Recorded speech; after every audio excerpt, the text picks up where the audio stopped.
지금부터 2020년 8월 23일 아동부 예배를 시작하겠습니다.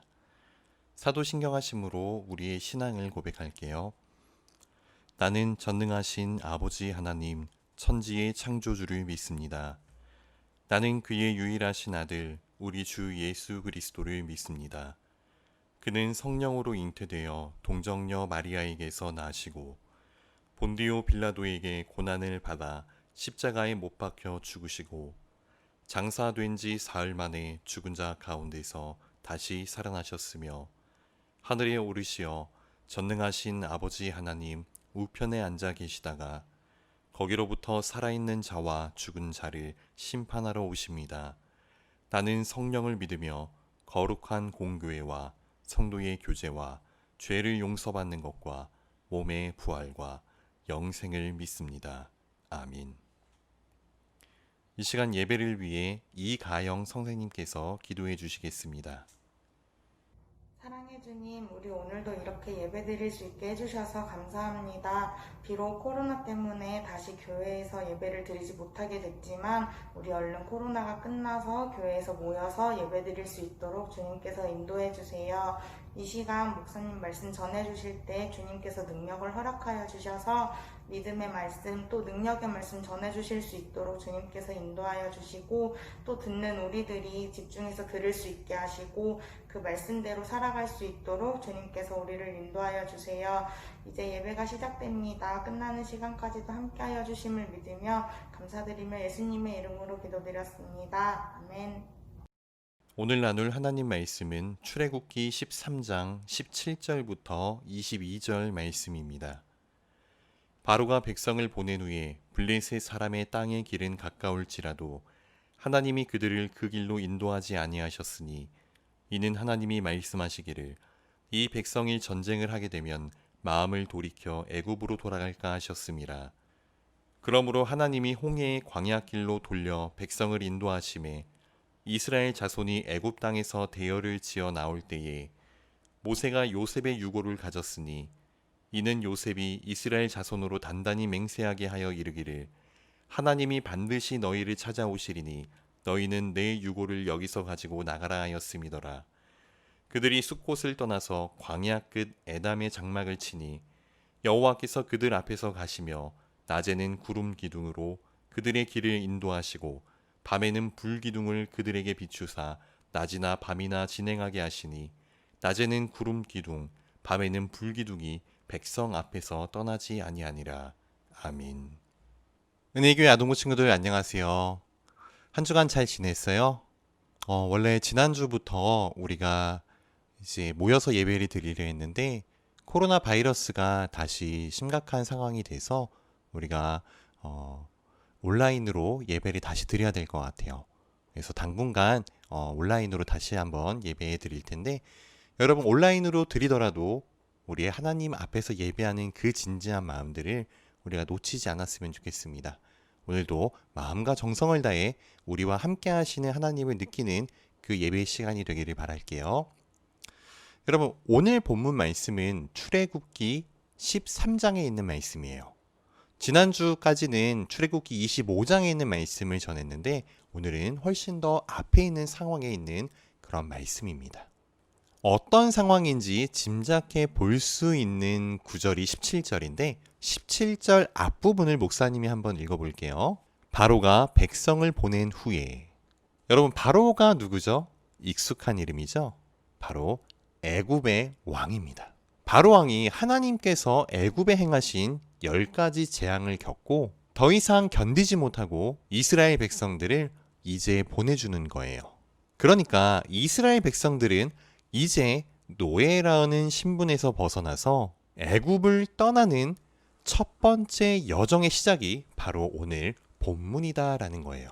그러면 오늘 본문을 보면 어떤 이야기들을 하고 있는 것 같아요? 이스라엘 백성들이 이동하는 모습들이 나오는데 누구의 인도를 따라가고 있어요?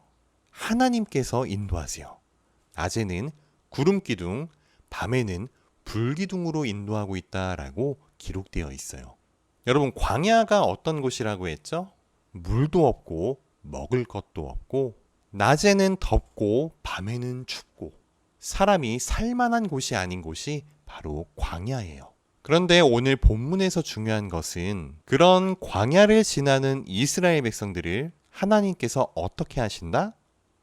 인도하고 계신다. 여기에서 인도라는 말이 중요한 것 같아요. 오늘 본문에서만 3번 나올 정도로 여러 번 반복되는 굉장히 중요한 단어예요.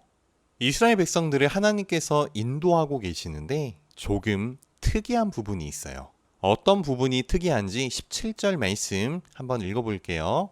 바로가 백성을 보낸 후에 블레셋 사람의 땅의 길은 가까울지라도 하나님이 그들을 그 길로 인도하지 아니하셨으니 이는 하나님이 말씀하시기를 이 백성이 전쟁을 하게 되면 마음을 돌이켜 애굽으로 돌아갈까 하셨습니다. 여러분, 말이 조금 어려운데 쉽게 말하면 가까운 길이 있는데 하나님은 가까운 길로 인도하지 않고 계세요. 이 상황이 어떤 상황인지 지도를 한번 띄워드릴게요. 람셋이라는 곳에서 가나안 땅으로 가려면 어느 길로 가는 게 가장 빠른 것 같아요? 블레셋 땅으로 가는 해안길. 이렇게 적혀 있는 길을 따라서 가면은 가장 빠른 길이에요. 그런데 그 길로 가지 않고 어디로 가고 있어요? 점점 밑으로 내려갔다가 위로 올라오는 빙빙 돌아서 가고 있어요. 그것도 몇 명이 가고 있어요? 전쟁할 수 있는 남자만 60만 명, 어르신들, 여자들, 아이들 합치면은 약 200만 명 정도였다고 해요. 어마어마한 숫자죠? 이렇게 많은 숫자를 빨리 갈 수 있는 길을 두고 빙빙 돌아서 가고 있는 거예요. 우리는 이런 걸 시간 낭비다라고 생각하기도 하죠. 그런데 하나님은 이렇게 돌아서 가는 데에는 이유가 있다고 말씀하세요. 17절 하반절을 보니까 어떻게 말씀하고 계세요? 이 백성이 전쟁을 하게 되면 마음을 돌이켜 애굽으로 돌아갈까 하셨습니다. 이 말은 빠른 길로 가게 되면 무엇을 경험하게 된다는 말이에요? 전쟁을 경험하게 된다는 거예요. 그것도 누구와 싸우게 되는 거냐면 악명 높은 블레셋 사람들하고 전쟁을 치르는 거예요. 이스라엘 백성들은 아직 전쟁을 감당할 만한 상황이 아니었어요. 무기가 있는 것도 아니고 전쟁을 한 경험도 없었어요. 그냥 400년 넘게 노예 생활하다가 하나님께서 건져주셨으니 그냥 남이 시키는 대로 하는 것에 익숙한 사람들이었다라는 거예요. 아마 블레셋 사람들을 보게 되면 겁을 먹고 애굽으로 돌아가야 되겠다. 우리가 나온 것이 후회된다. 이럴 거였기 때문에 돌아서 갔다는 사실입니다. 우리는 알고 있죠. 이후에 이스라엘 백성들은 홍해 바다를 가르시고 애국 군대를 몰살시키시는 그런 하나님을 경험하게 돼요.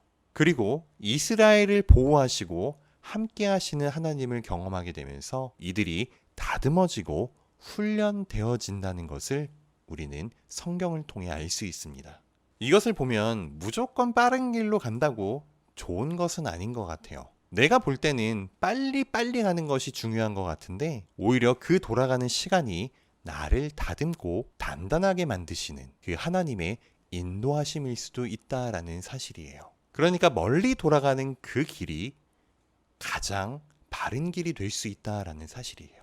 하나님은 이스라엘을 멀리 돌아서 인도하시는데 어떻게 인도하셨는지 21절, 22절을 읽어보겠습니다. 여호와께서 그들 앞에서 가시며 낮에는 구름 기둥으로 그들의 길을 인도하시고 밤에는 불기둥을 그들에게 비추사 낮이나 밤이나 진행하게 하시니 낮에는 구름 기둥, 밤에는 불기둥이 백성 앞에서 떠나지 아니하니라. 하나님께서 어떻게 인도하고 계세요? 낮에는 구름 기둥, 밤에는 불기둥. 그런데 왜 구름 기둥과 불기둥으로 인도하셨을까? 사실 이것은 장소하고도 연관되어 있어요. 지금 이스라엘이 지나가야 하는 길이 어떤 길이라 그랬죠? 광야였죠. 광야라고 하면 우리가 직접 경험하지 않아서 실감이 나지 않을 수 있는데 사실 사람이 살만한 곳이 아니라고 그랬죠. 낮에는 살이 타들어가는 듯한 뜨거운 햇볕에 어마어마한 더위가 찾아왔고 밤에는 기온이 뚝 떨어져서 추위와 싸워야 하는 곳이에요. 마실 물도 구하기 힘들고 먹을 것도 구하기 힘들고 광야의 짐승들은 위험하기 그지없는 결코 안전이 보장되지 않는 곳이 광야입니다. 그런데 이스라엘 백성들이 그 광야를 지나며 가나안까지 갈 수 있었던 이유는 바로 하나님께서 구름 기둥과 불 기둥으로 인도하셨기 때문이라는 거예요. 낮에는 구름 기둥으로 뜨거운 햇볕을 가려주시고 밤에는 불 기둥으로 이스라엘을 따뜻하게 만들어주시고, 그런데 이것보다도 더 중요한 의미가 21절에 기록되어 있는데 목사님이 다시 한번 읽어볼게요. 21절입니다. 여호와께서 그들 앞에서 가시며 낮에는 구름 기둥으로 그들의 길을 인도하시고 밤에는 불 기둥을 그들에게 비추사 낮이나 밤이나 진행하게 하시니. 목사님 눈에 들어오는 말이 뭐냐면 여호와께서 그들 앞에 가시며. 여러분, 광야는 표지판도 없는 곳이에요. 어디로 갈지 막막하고 두려운 그 길을 하나님께서 앞서서 인도하고 계시다라는 말이에요. 그런데 이스라엘 입장에서는 과연 이것이 감사하고 기쁘기만 했던 일이었을까 생각해 봤으면 좋겠습니다. 어떨 것 같아요? 사실 하나님께서 인도하시지만 이스라엘 입장에서는 언제 멈춰서 쉴지, 언제 출발할지 전혀 알 수 없는 거예요. 구름 기둥, 불 기둥이 움직이면 아무리 힘들어도 따라서 움직일 수밖에 없는 거예요. 멈춰 서서 기껏 짐 다 풀고 정리 다 했는데 다음날 구름 기둥과 불 기둥이 움직이는 거예요. 그러면 어떻게 해야 돼요? 다시 짐을 싸고 텐트를 정리하고, 피로가 안 풀려도 아이들이 아무리 힘들다라고 징징거려도 갈 수밖에 없다라는 거예요. 언제까지 쉬겠다, 언제 출발하겠다, 이런 명확한 말이라도 있으면 좋을 텐데 언제 떠날지 알 수 없는 긴장 상태에 있다면 그것만큼 힘든 것도 없겠다라는 생각이 들어요. 그렇다고 쉬는 곳이 물이 풍부하다거나 먹을 것이 많은 곳도 아니었어요. 그냥 광야예요.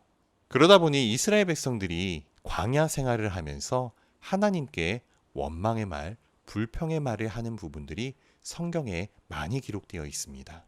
여러분, 하나님의 인도하심 따라 산다는 것이 우리의 편안한 삶을 보장해 주는 것은 아니다라는 것이 여기에서 발견할 수 있어요. 차라리 전쟁을 하더라도 빠른 길로 가는 게 낫지 않나? 이런 생각이 들 수도 있어요. 그런데 그 시간을 통해서 전쟁을 하게 되면 애굽으로 돌아갈 후회하는 마음을 먹었을 그 이스라엘 백성들이 하나님의 백성으로, 하나님의 군대로 다듬어져서 마침내 가나안 땅에 들어가 그 땅을 정복하게 되었다라는 사실이에요. 여러분, 17절과 18절에 보면 두 가지 길이 비교되고 있어요. 17절에는 블레셋 사람들의 땅의 길이 나타나고 18절에는 홍해의 광야 길이 나타나고 있어요. 17절의 길은 원래 사람들이 자주 다니는 그런 길이에요. 보이는 길이죠. 그런데 하나님은 그 길로 이스라엘 백성들을 인도하신 것이 아니라 사람들이 가지 않는 광야 길로 인도하셨어요. 18절에서는 그 길을 홍해의 광야길이라고 말씀하는데 사실 광야에는 길이 없어요. 그런데 하나님이 인도하시니까 길이 되더라라는 사실이에요. 여러분은 어떤 길을 가기를 원하세요? 눈에 보이는 그 길이 맞는 길처럼 보일 수 있어요. 그런데 그 길은 우리를 다시 애굽의 종이 되게 하는 길일 수도 있다는 사실이에요. 하나님께서 인도하시는 길은 알 수 없고 여러 힘듦을 경험할 수 있는 길이에요. 하지만 그 길은 하나님께서 앞서서 인도하시는데 22절을 보면 결코 우리를 떠나지 아니하시는 그 길이라는 사실입니다. 우리 친구들, 눈에 보이는 길만 쫓아다니는 것이 아니라 하나님의 인도하심을 붙들고 그것을 경험하는 우리 아동부 친구들 되기를 바랄게요. 기도하겠습니다. 하나님, 감사합니다. 연약한 이스라엘 백성들을 하나님의 은혜로 구원하시고 그들의 앞길을 인도하시는 하나님이심을 알게 하시니 아버지 감사합니다. 사람들이 봤을 때는 빠른 길, 앞서서 가는 길을 더 좋아할지 모르지만 하나님은 우리를 바른 길로 인도하시는 하나님이심을 생각하게 하시니 감사합니다. 비록 하나님의 길을 따르는 그 길이 어려움과 힘듦이 있을지라도 능히 그것을 감당할 수 있도록 우리와 함께 하시는 하나님을 잊지 않는 우리가 되게 해주세요. 남들보다 뒤처지는 길 같다고 불안해하는 것이 아니라 하나님이 나와 함께 하시는 그 길을 통해 더욱더 성장하며 하나님을 알아갈 수 있는 우리 모든 친구들 되게 해주세요. 코로나 바이러스로 많은 어려움 가운데 있습니다. 우리 아이들의 안전과 건강을 지켜주시고 이 일이 때로는 힘듦이라 할지라도 지금 이 상황 가운데서도 함께 하시는 하나님을 잊지 않는 우리 모두가 되게 해주세요. 은혜를 감사드리며 예수님의 이름으로 기도드립니다. 아멘. 이 시간 헌금하는 시간을 갖겠습니다. 헌금은 교회에 올 수 있을 때 가지고 오시면 좋을 것 같아요. 하나님, 오늘도 우리를 예배 가운데 불러주시고 주님 앞에 예배하게 하시니 감사합니다. 우리가 함께 모여서 예배하지 못하지만 우리 마음의 중심이 하나님을 향하게 하시고 하나님을 더욱 사랑함으로 귀한 예배 드릴 수 있는 우리가 되게 해주세요. 정성껏 예물 드리게 하시니 감사합니다. 이 예물 기쁘게 받아주시고 하나님 원하시는 곳에 잘 사용될 수 있도록 주님 도와주세요. 우리의 친구들의 안전과 건강을 지켜주시고 나와 언제나 함께 하시는 우리를 떠나지 아니하시는 하나님이심을 온전히 경험하는 우리 모두가 되게 해주세요. 은혜를 감사드리며 예수님의 이름으로 기도드립니다. 아멘. 주기도문 하심으로 예배를 마치겠습니다. 하늘에 계신 우리 아버지, 아버지의 이름을 거룩하게 하시며 아버지의 나라가 오게 하시며 아버지의 뜻이 하늘에서와 같이 땅에서도 이루어지게 하소서. 오늘 우리에게 일용할 양식을 주시고 우리가 우리에게 잘못한 사람을 용서하여 준 것 같이 우리 죄를 용서하여 주시고 우리를 시험에 빠지지 않게 하시고 악에서 구하소서. 나라와 권능과 영광이 영원히 아버지의 것입니다. 아멘. 우리 친구들 예배 잘 들으셨어요? 여러분이 기대하는 퀴즈 시간입니다. 오늘 문제는 이스라엘 백성들을 하나님께서 어떻게 인도하셨을까요? 낮에는 무슨 기둥? 밤에는 무슨 기둥? 정답을 아는 친구들은 목사님께 카톡이나 문자 아니면 유튜브 댓글에도 남겨주시면 목사님이 확인하고 소정의 선물을 드리도록 하겠습니다. 여러분 예배 잊지 마시고 하나님을 늘 기억할 수 있는 우리 친구들 되길 바랄게요. 여러분 그럼 잘 지내고 다음 주에 뵙겠습니다. 안녕.